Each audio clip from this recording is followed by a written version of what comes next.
And we have Angela James here. She's a tick ecologist. And then Dr. Pelzel-McCluskey, are you on?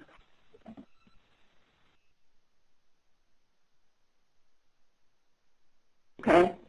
I guess you're on, Angela. Can you clarify if you're on? We do have Angela. I'll go ahead and unmute her line. Thank you. Hi, Jesse. I'm on. Hi, Angela. Okay. So we have the two Angelas, and whenever I write emails, I have to say Angela J and Angela PMC. So they're both here. Dr. Pelzel-McCluskey was on the last webinar. She's our equine epidemiologist, national equine epidemiologist, and she has an interest in tick-borne equine diseases. And then, as I said, Angela James is more our ecology person.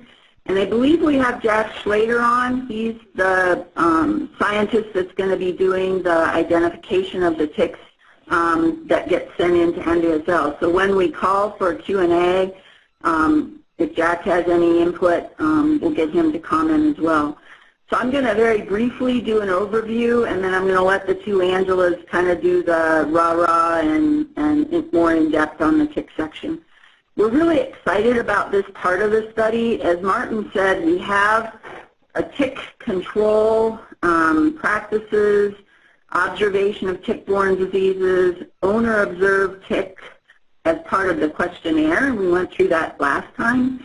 So what we're focusing on here is the VMO's role, beyond doing the questionnaire, is to offer that up to 10 equine on the operation, and many of these ops may not have 10, but up to 10, that are most likely to have ticks.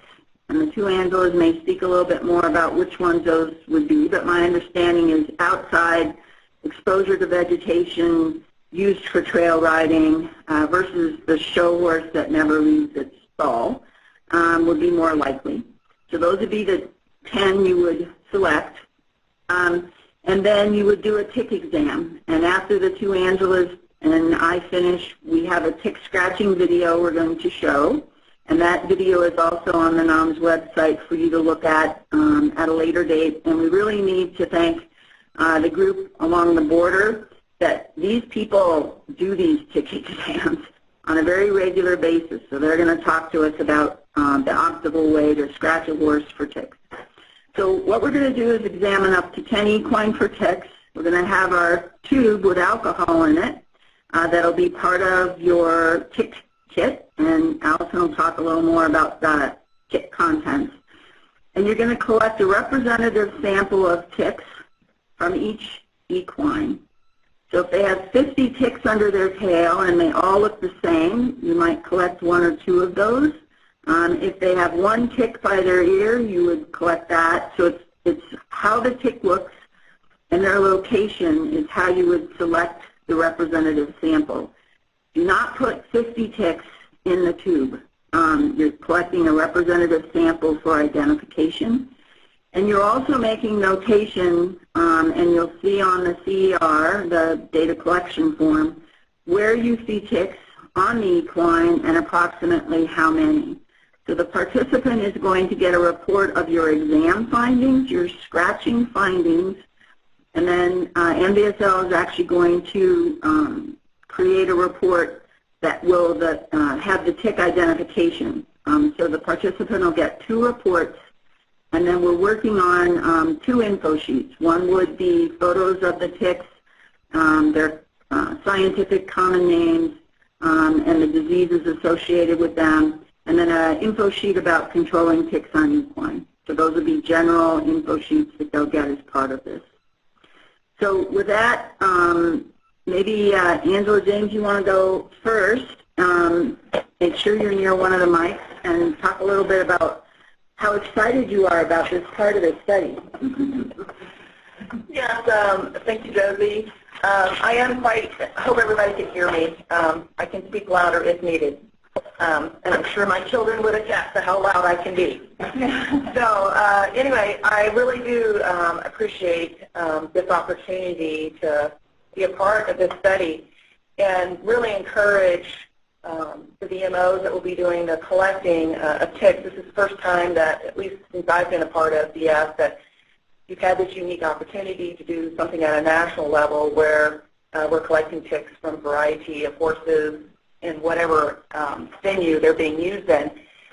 And it's real important, as most of you know, is understanding where ticks are. And they're, as we know, in a variety of places. It could be in your pasture, or it could be in when you're trail riding. The other nice thing is that it's a One Health issue. It's not just the horses, it's also the participants, the farms that also sort of get an idea of what tick species are on their farms and what potential risks they have to themselves as well as their horses. And so I just think just having this opportunity to have a real nice national scale where not just the tick species but diversity. And then just wanted to note on the collection of the ticks from the horses, ticks species like different parts of a horse. So that's why they're asking you to collect some from the ear, some from under the tail, and a variety of places on the horse, because not every tick species actually just wants to go to the ear or the head. They'll go to other parts of the body. Also, look at the size of the tick, too, besides it just looking different. You don't want just all adults. You may find some ticks that are really tiny, which are the smaller stages. Those all mean different things when we talk about disease transmission at what stage that we're finding on the horses. I'd be happy to answer any questions after Dr. McCluskey has a moment to speak about tick-borne diseases in equine. But again, I'm just so happy that this is part of the study this year. Go ahead, Angela, PMC. Okay, thanks, Josie. And thanks, Angela James. As Angela said, we are really excited about this. This is the first time, as she said, on the national level that we have the chance to do this. And the information is really lacking out there. We have a lot of tick identification that's happening more at the local level with various universities and entomology departments, but we really don't have a way to pull all of that data and information about the ticks being found at that local, state, county level and pull that all the way up to the national level. Angela James did do the National Tick Survey a few years back, but we had relatively limited sources of information where that data from, and we weren't able to capture all those sources that are out there. So this is our first attempt, really, to be able to do a national level identification and sampling for ticks. Specific to diseases, many of you know that there's a limited number of current diseases that are diagnosed in the horse. Mainly Lyme, anaplasmosis, and of course many of you on the phone know about our issues with equine paraplasmosis, which aren't really related to tick-borne transmission in the U.S., more to iatrogenic transmission, but it's certainly still a risk for us in the U.S. As our Texas ranch outbreak in 2009 and 2010 showed us. So we are still wide open for that. But other than those three main diseases and some specific sequelae that you'll see from training that Angela James and I are going to record for you guys and put up on the website later within the next couple of weeks. Other than those items, we have very few diseases that we're aware of. But I think if you're seeing a lot of the One Health in the literature and even just some of the media, the identification of new and emerging diseases specific to vectors, such as ticks, is really a hot topic. And it's something that we're going to be focused on and learning about, both from the veterinary standpoint and also from the human standpoint, for years to come. That's a really big black hole for us that we don't know enough about on either side of the human or veterinary line.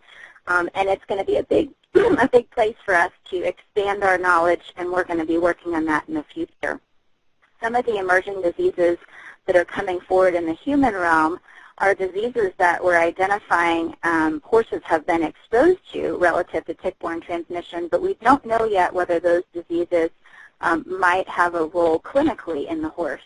So all of that information is going to start coming to light, and work will be done on it in the next few years. Some of the ones you may have seen in the literature recently are related to Heartland virus and Bourbon virus. And those are diseases that have been in the news due to human clinical disease and exposure.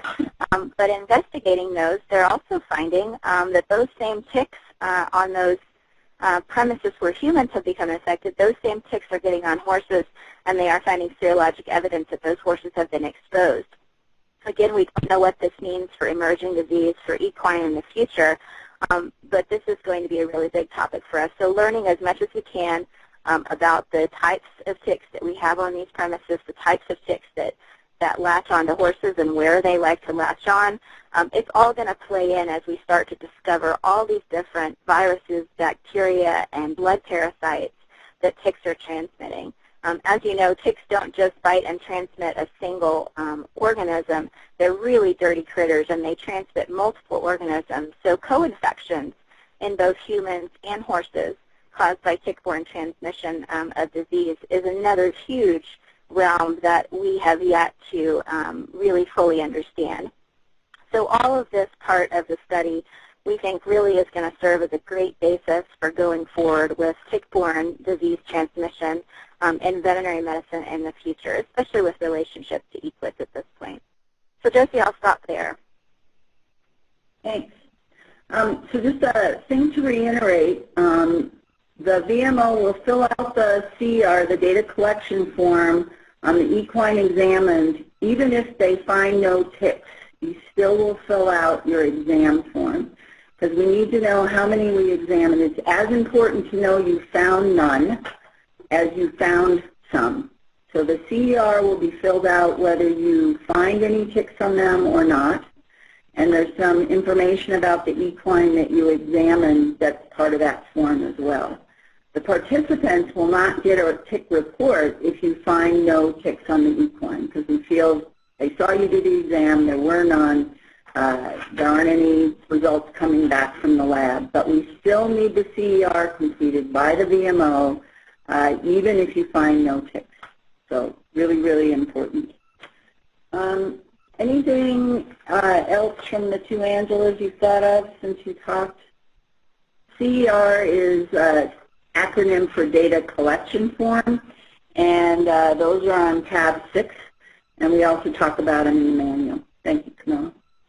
Any questions or comments? I'd like to, Jason's quite a good timekeeper, so he likes us to take a break. We have a question, and then I'd like to let, I believe Jack Slater is on the call. He's the person that's going to do the tick IDs.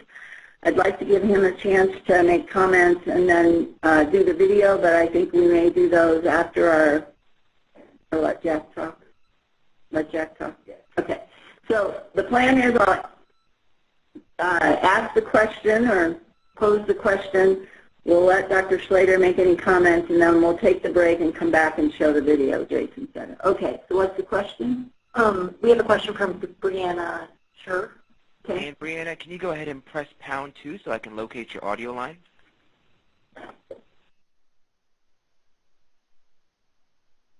Thank you. Your line is now unmuted. Please go ahead. Good morning. Can you guys hear me now? Yep. Okay, perfect. So my go ahead, Brianna. This is just based off my personal experience, but as mild as things can be in the Pacific Northwest, and Oregon obviously is participating in this, if you guys want us to find ticks, I would think personally we should delay any of this until late July or August because we just don't find ticks on our animals earlier in the season. And again, this is my personal experience. Do you want the VMOs to take that into any locale consideration and when we contact and do this, or just move forward and knowing if we do it in May or June that I probably won't find any ticks anywhere? I'll let the two tick people say. Did you understand the question? Part of it is we need you to complete your visits in the period that you had. In some regions, as you pointed out in May, it could be quite ticky. And in other geographic locations, it may be later. I don't know if we want to delay the entire start of the study till July, but I'll let the two Angelas comment on that. Yeah, this is Angela Tobel, and Brianna, it's a really good question. You know, one of the things that we've talked about on the team when we were putting together all the different parts is you can see how time-consuming it's going to be for both the questionnaire and the biologics. And there's certainly the opportunity, if you can swing it, to do multiple visits on a specific premises. So we're not really barring you to a single visit if it's something where you may want to come back, or if it's even better or easier for the ownership of the premises for you to come back and do other parts like the biologics on a different visit date. And for that, you may want to schedule your tick collection specific for that premises to a later date. That doesn't bar you from going ahead and doing the bulk of the questionnaire or other parts of the biologic sampling. You can certainly split this up, and that might be something for states that have, like you've described in Oregon, for states that have some specific ecologic information that you have about when you guys tend to find ticks in your area. You may want to schedule that particular portion of the biologics visit for a separate date other than doing all of the other work. And that's certainly allowable if you can swing it. Thank you. I would agree with Angela that, you know, the folks that are on the ground are going to know more about a local area where you're more likely to find ticks in association with the equine. And so if it's at all feasible, again, I think it's taking account what Josie said as far as your visits and being able to complete the study. Of course, my preference would be that you go to those farms in July and August when you know that those ticks would be sort of present, but again, take into account, you know, the completion of the study. And it will vary from geographic region to region. Like in the southeast, the ticks will start coming out in March and April versus more northerly areas that may be later in the season when it starts to warm up and may become more active. So if you can swing it, that would be great. Yeah, and just like I said, negative findings in studies are important too. So, you know, your personal experiences aren't ticks on equine in Oregon in May, but you may find some. But I think it would be great, as Angela mentioned, it's a big study, and for a lot of people, they may prefer to break up the biologics. We just can't ask for more than one visit, but if you can make more than that would be really good. All right. Dr. Slater, are you on? Daniel, can you see if he's on and unmute his phone? Dr. Jack Slater, I think you're on. I think we see you on. If you had any comments from the lab perspective. And Dr. Jack, can you go ahead and press #2 so I can locate your line?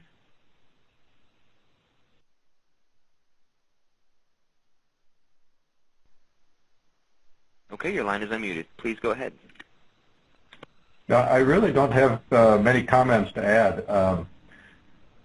You know, we're very interested in seeing what the rest of the country has. As many of you know, the bulk of our samples come from Texas or the Southeast, and there we get them year-round. Other parts of the country will be very interested in seeing what we come up with. So.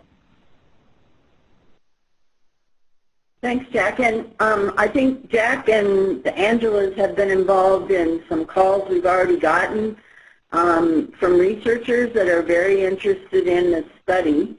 So Jack has agreed to bank the ticks, so keeping them after the ID process.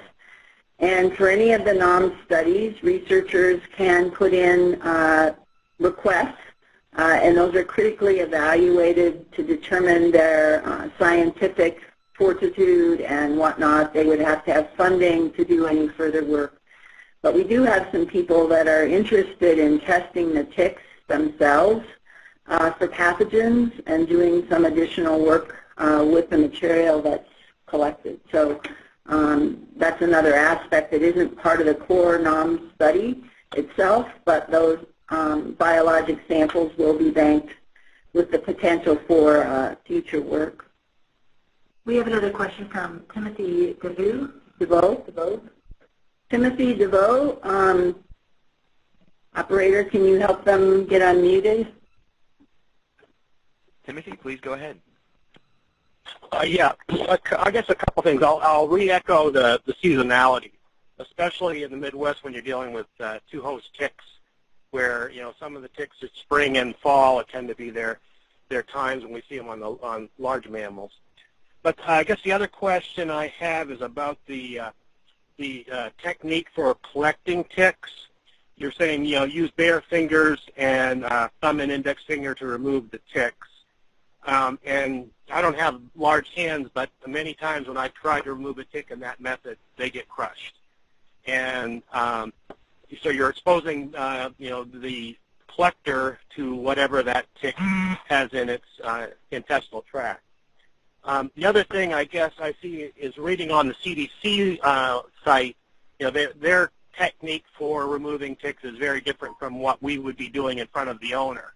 So I guess the question is, in this method, we're going against what, again, has been put out by the CDC and demonstrating a technique to the owner that may not be appropriate for removing ticks. Thanks, Tim. That's really a good question. We'll see in the video, the fellow that's removing these ticks at the border, I would say probably has hands that are quite large. And when I was working on the methods, I was having the VMO wear gloves. We looked into these instruments that you can use. Camilla had several that we sent down to the border for them to test. And they told us unequivocally that you could not collect ticks with gloves on effectively. You couldn't find them, I think. And that the tick instruments are meant to be used on non-haired skin, e.g. people, and they would not effectively work for collecting ticks from equine. So maybe if it's okay with you, we'll show the video after the break and see if you have further comments. We are including some hand hygiene product in the kits, and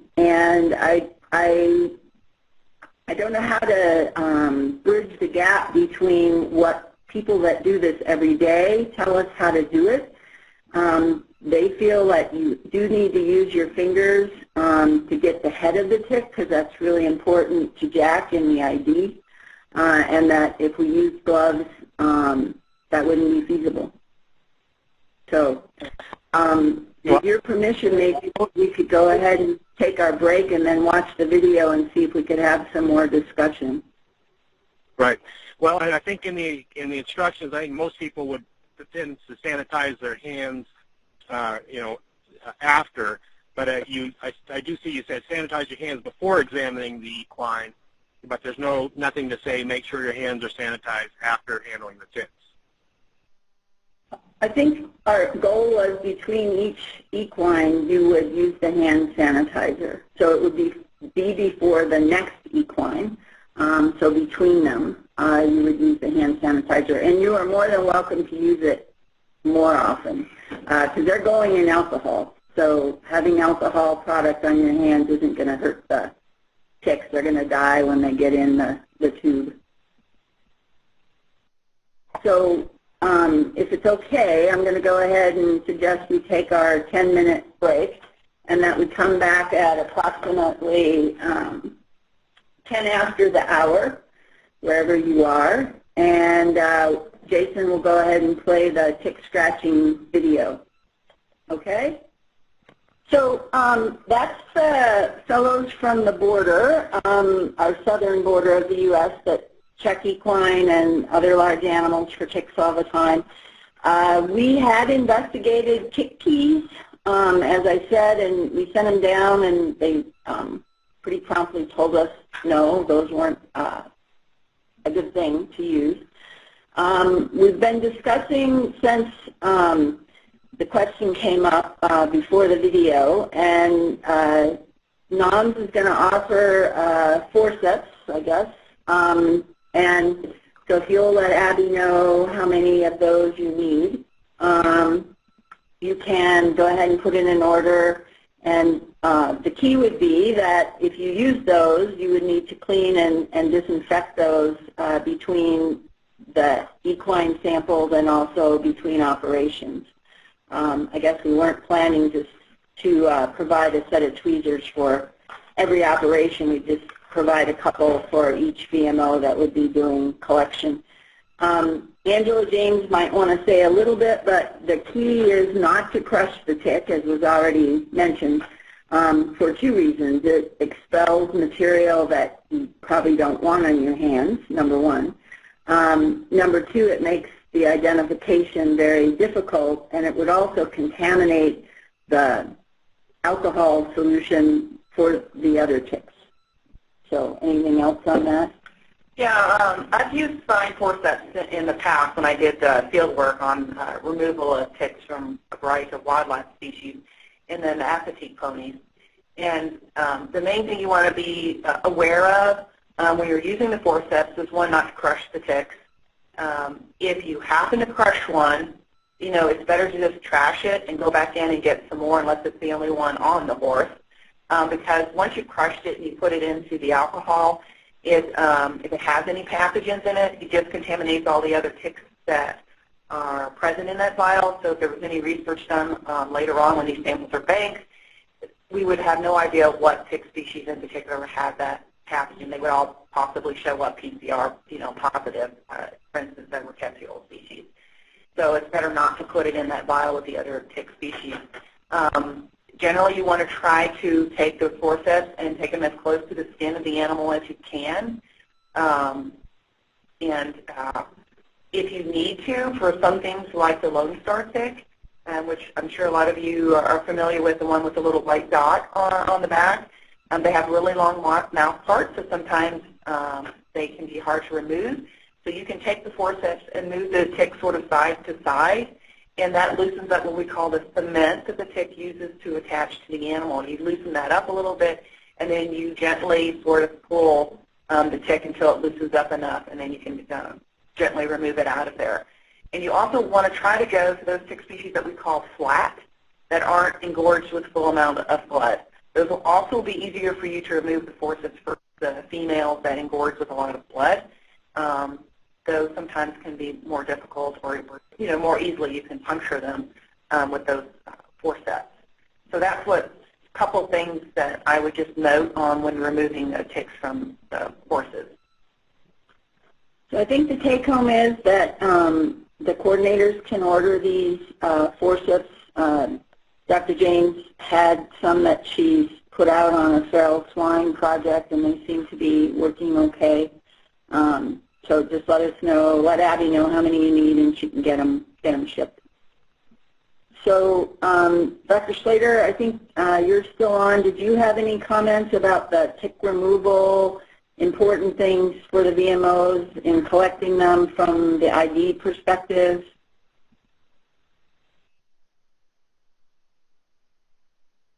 Daniel, can you see if Dr. Slater could get unmuted? And Dr. Slater, can you please press #2? Or your line should be unmuted. Please go ahead. I think it is. No, I'm sorry, I was muted on my end here too. When it comes to tick removal, I'm not sure that there's any one method that really works every time. So I guess I'd suggest that you use whatever works for you. The folks down on the border are very adept at using their fingers.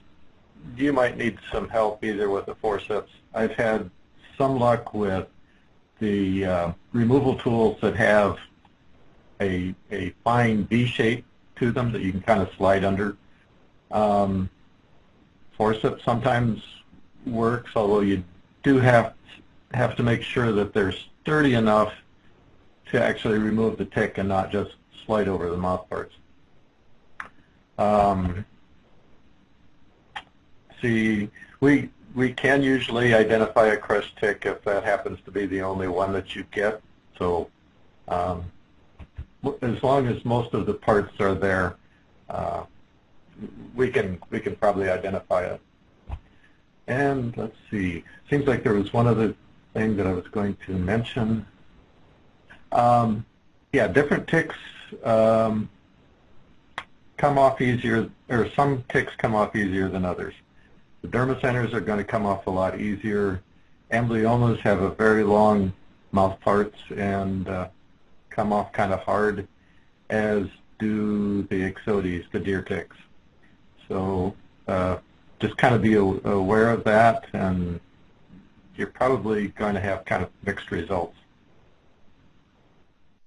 Thank you, Jack. That's about all I had to say. Thank you. And Dr. James just said to be sure you clean the forceps with alcohol between collections, I guess, and then certainly when moving from place to place. And then on the question about the human exposure, I think the key is to clean your hands well between each equine, and certainly when you're done with the tick collection. Okay, any more on ticks? Daniel, I think we'll see if there are any more Q&A on the ticks. Okay, and if you do have any questions, please press #2 to raise your hand into the queue.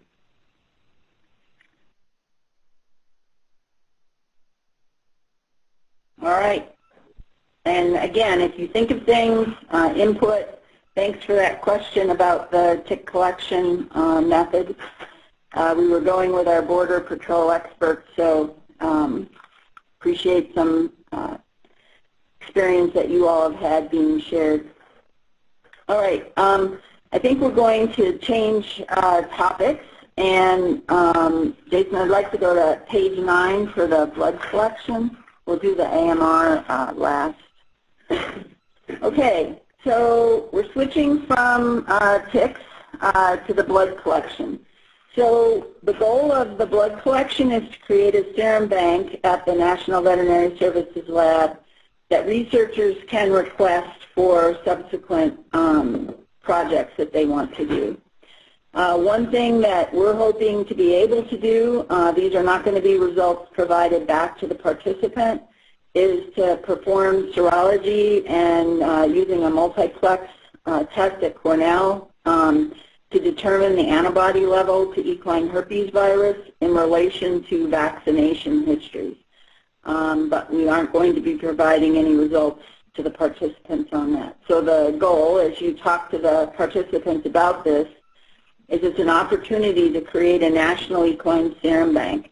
Lots of questions come up over time about exposure and whatnot, and these serum banks are really invaluable for that purpose.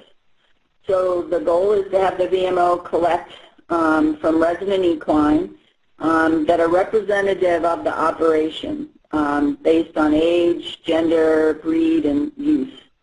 And the number that you're going to collect is based on a sliding scale. So if they have less than 10 resident equine, you would attempt to collect blood on all of them. If they had 10 to 19, you'd collect blood from 10. If they had 20 to 49, you would collect blood on 15. And if they had greater than 50, you would collect blood on 20. We are suggesting you wear clean gloves for the blood collection. And we were told the VMOs didn't want us to provide gloves in the kits, that you have your own boxes of gloves, so the kits are not going to come with gloves. And we are providing some hand hygiene product. You do need to complete the data collection sheet, and again, for blood, those are on tab 6, and Allison will address that a little bit more when she talks about the kits. We need to have the information that's indicated on the tubes, and then we want the tubes to be shipped to the National Veterinary Services Lab within 72 hours. They do need to be refrigerated in that time period. The lab did suggest skinning them would be helpful, but if you're not able to do that, it's not an absolute necessity. So that's really our blood collection section. Again, I think for operations that may be reluctant to have the VMO collect the blood, working out with the practitioner that's coming to the operation having them do the blood collection is another possibility. The past NAHMS studies, we did do a baseline EIA prevalence on the NAHMS samples. So that was one thing that they've been used for. And again, there's a lot of interest within the industry about the antibody levels to EHV compared to vaccination history. So on the data collection form, we ask pretty in-depth questions about EHV vaccination as part of the data collection instrument. And again, we'll go over the contents of the kit for what we're supplying for blood collection. So let me just ask if there are any questions on blood collection. My understanding is that all of the VMOs have been trained on blood collection technique from all animals that they potentially would need to sample from. So we're not providing instructions on how to collect blood from horses. Daniel, we'll go ahead and take any questions or discussion on the blood collection.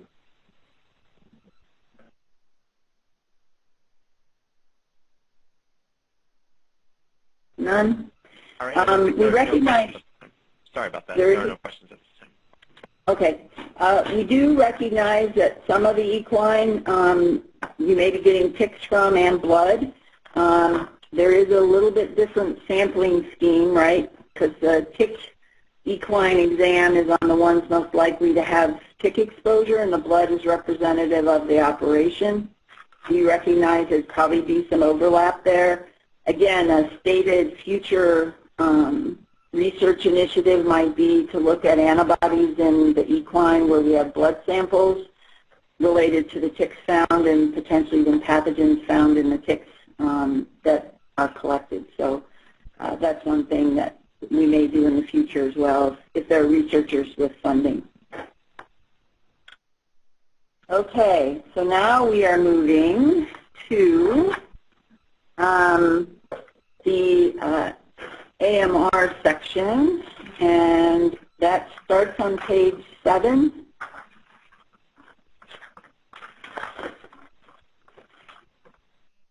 At the bottom of page 7. Okay, so this was not a priority in the needs assessment with the industry. This is a priority within veterinary services. That for each of the NAHMS study there would be an AMR component. So the Agricultural Research Services in Athens, Georgia are the ones that are going to be performing the testing on these fecal samples. There are partners in this study. Antimicrobial resistance is AMR. So the VMO would be asked to collect fecal samples from a fresh pile of manure, and we would want to link that to one of the equine. And we have gotten some questions on this. How do you do that? Obviously, if they're in a stall or a pen, it's quite easy to associate the feces with a specific equine. Another is during your administration of the questionnaire, if that's happening out at the barn, or if you are doing your tick exams, the animal may defecate.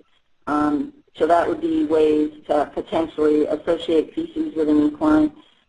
You could also ask when they're going to, you're going to be doing the visit, that the equine be in an area that it would be easy for you to access them, meaning maybe not out on the pasture, so they may have brought them up into a pen or something, even though they're normally out on pasture. Again, more potential for association of the feces with the horse. You're not to do a rectal exam to collect the feces. So this is feces that's been passed by the equine onto the ground.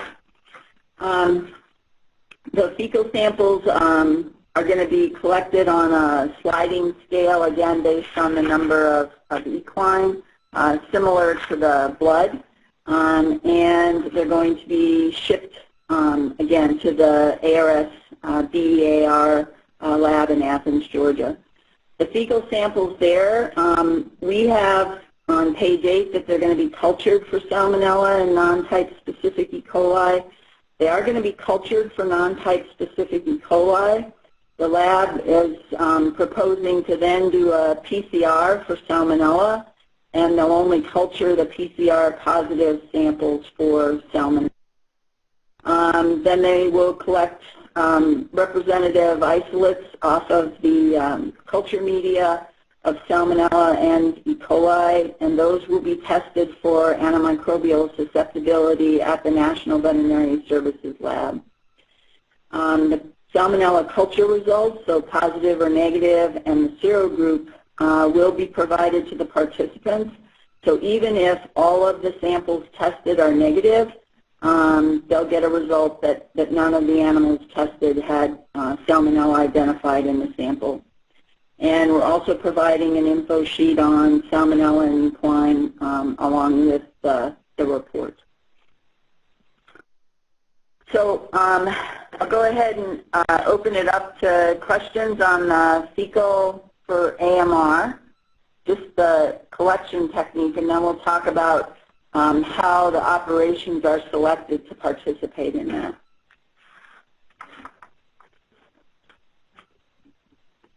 Daniel, if you want to prompt for any questions on that. Yes, it looks like there was a question that's coming online, Allison. If you want to take that one in the meantime, for any participants here on the line, if you would like to ask a question over the phone lines, you may dial #2 on your telephone keypad, and you will be notified once your line is unmuted.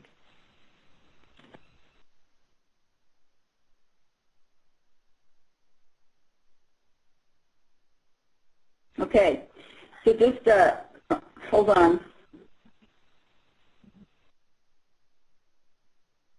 I'm going to talk about a couple things, and then you two can tell me the question.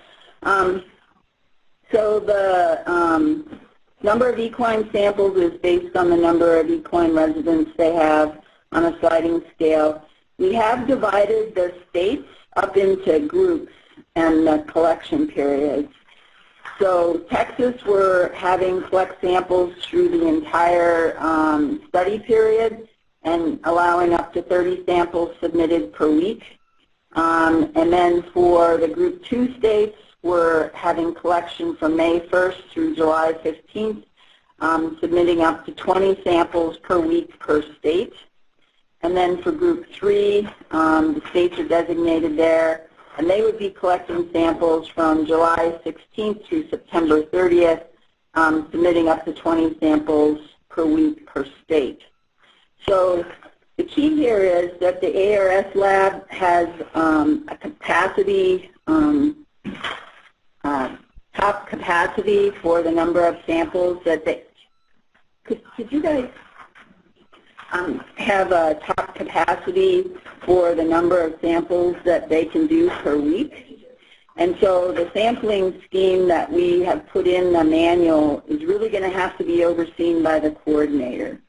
So for example, if they had an operation in Kentucky and they would get 20 samples from that operation on a Monday, Tuesday, or Wednesday because they have 50 or more equines, Kentucky would be done doing AMR sampling for that week. On the other hand, they might have a VMO going out to an operation that only has 2 or 3 equine, and they need to get up to 20 for the week. So the key is the visits need to be done on a Monday, Tuesday, or Wednesday based on the shipping time. And we're trying to get up to the number of samples per week per state that we have in the manual. So this is going to take a bit of work on the coordinator's part because we can't exceed the number of samples that we've listed here per state per week. But we would like to try to achieve close to that number of samples per week. So with that, I'm going to see if anyone here has any further input on that fecal sampling scheme. Because of all of the sampling, we're offering it essentially to every operation, but the AMR is only going to be offered on a Monday, Tuesday, or Wednesday visit. And once we reach that weekly number of samples, we don't want any more samples from that state for that week. We have somebody here that wants us to receive information regarding the AMR, the producer receives. So I do want to address this selection of the operations and the number of samples per week. Make sure that our coordinators get that and see if they have any questions. So the question that we had is, what AMR results are we providing to the participant? And the answer is none. We are not providing the susceptibility testing on the E. coli or Salmonella to the participant. The only thing the participant will get in the way of fecal results is Salmonella positive or negative and serogroup.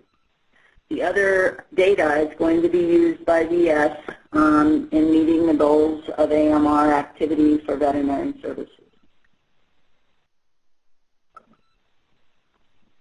Lindsay, did you have any comments on the sampling scheme? Any words of wisdom on selecting the operations or anything? No, I think that it's going to be challenging enough to get that 20 per week. So however you can accomplish that, we'll work around you. And again, it can only be operations that are visited on a Monday, Tuesday, and Wednesday because the lab will only receive the samples on Thursday and Friday, not on the weekend. Also important to note if there are any blackout dates for that particular laboratory as far as shipping samples. So Daniel, let's go ahead and see if there are any questions on the AMR Salmonella project.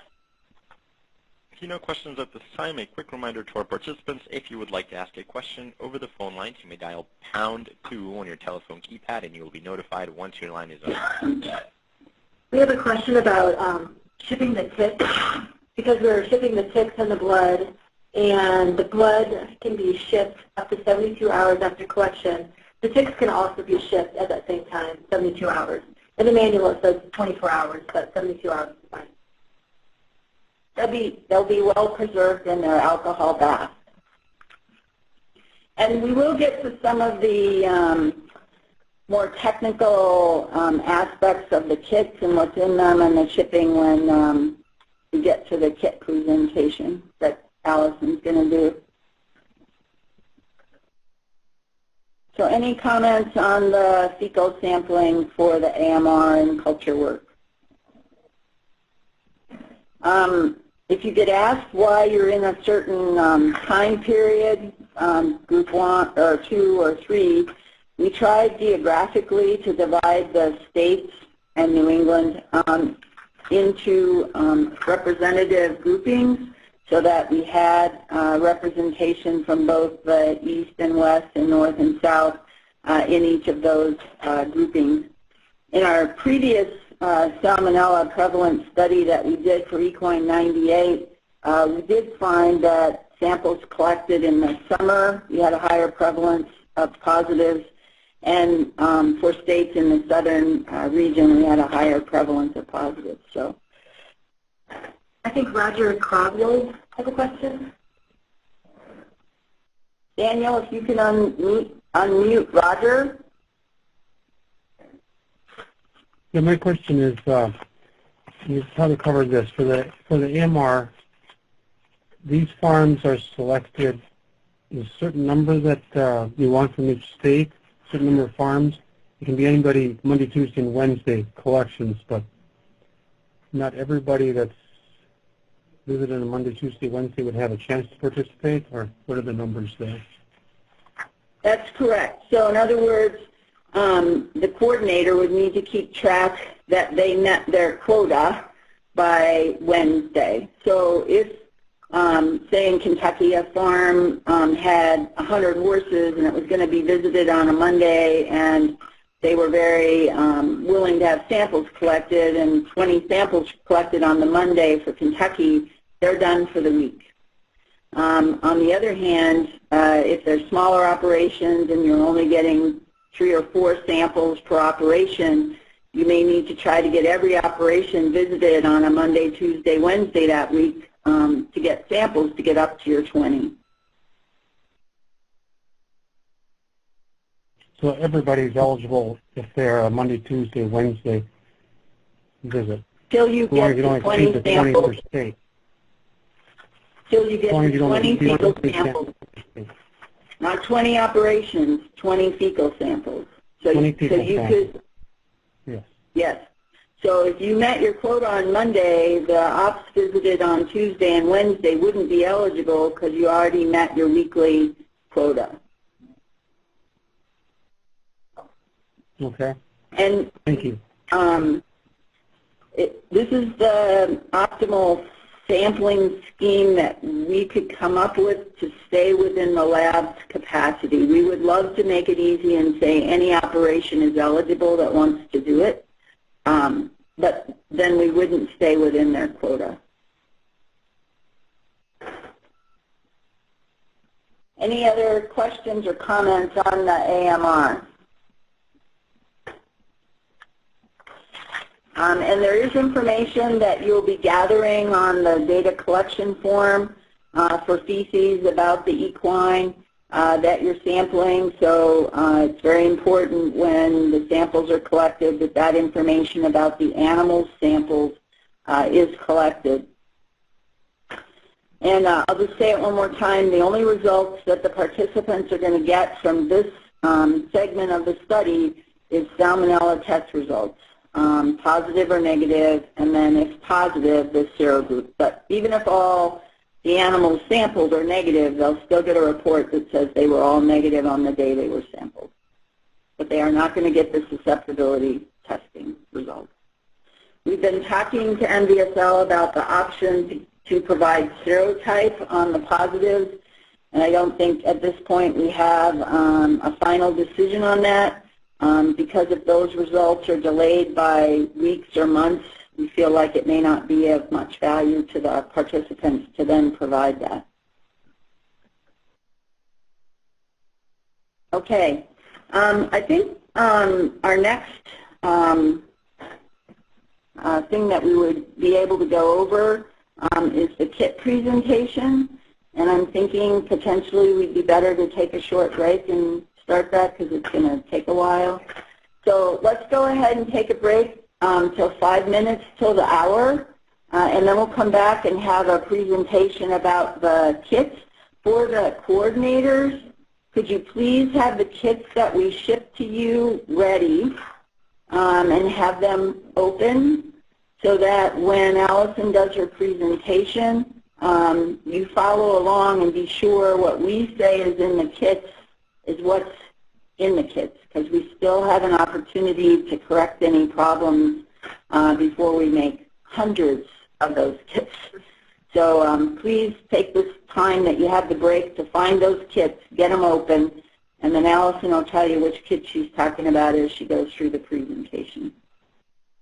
And after we go through the kit presentation, Camilla's going to talk a little bit about ordering kits, and then we'll go over the reports that the participants would get in a little more detail and then go into the biosecurity assessment. So let's go ahead and take a break till 5 minutes till the hour.